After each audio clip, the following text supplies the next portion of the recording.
Okay, beta. Now we are moving to the next point, 6 point. Earlier, क्या था?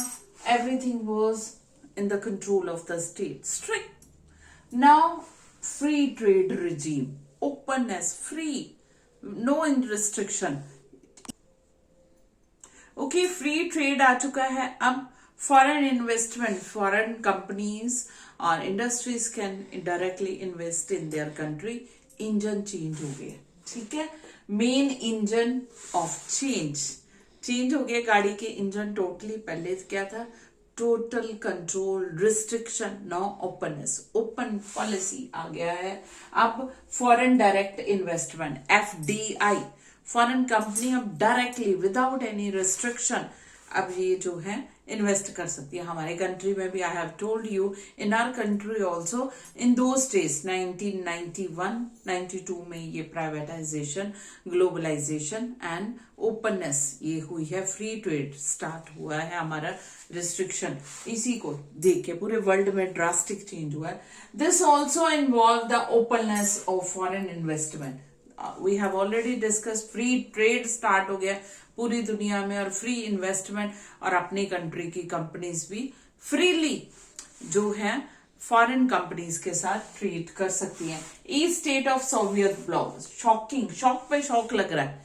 पहले Soviet block, ठीक है, eastern block, western block, Soviet block and क्या है, अमेरिकन ब्लॉक. ये जो थे कट्टर दुश्मन थे, एक दूसरे के साथ बात नहीं, लड़ाई लड़ाई लड़ाई, कोल्ड वॉर. अब ये डायरेक्ट जो है लिंक्ड हो गया, फ्रेंडशिप होगी. जो ईस्टर्न यूरोप के कंट्री थे, सेंट्रल एशियन कंट्री थे, सैटेलाइट नेशन थे, अब ये सारे के सारे जो है वेस्टर्न कंट्री के साथ लिंक हो गए हैं और ये फ्रेंडशिप हो गई है. वेस्टर्न कैपिटलिस्टिक स्टेट जो थी अब लीडर बन चुके हैं.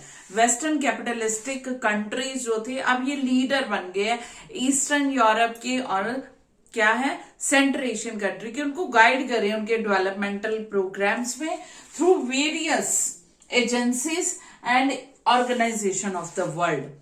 डायरेक्टली उनको गाइड करें, डायरेक्टली उनके साथ रिलेशन हो गया, डायरेक्टली अब प्यार, कोल्ड वॉर खत्म. और ये जो थी टोटली शॉक था.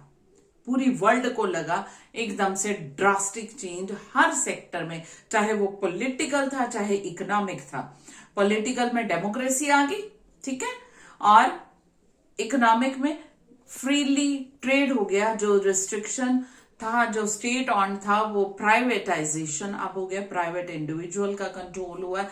फॉरेन डायरेक्ट इन्वेस्टमेंट हुआ है, ओपननेस की पॉलिसी आई है, ट्रेड में रिस्ट्रिक्शन खत्म हुआ. That's all, and we have discuss the each and every aspect of the shock therapy. I hope you understood each and every point clearly.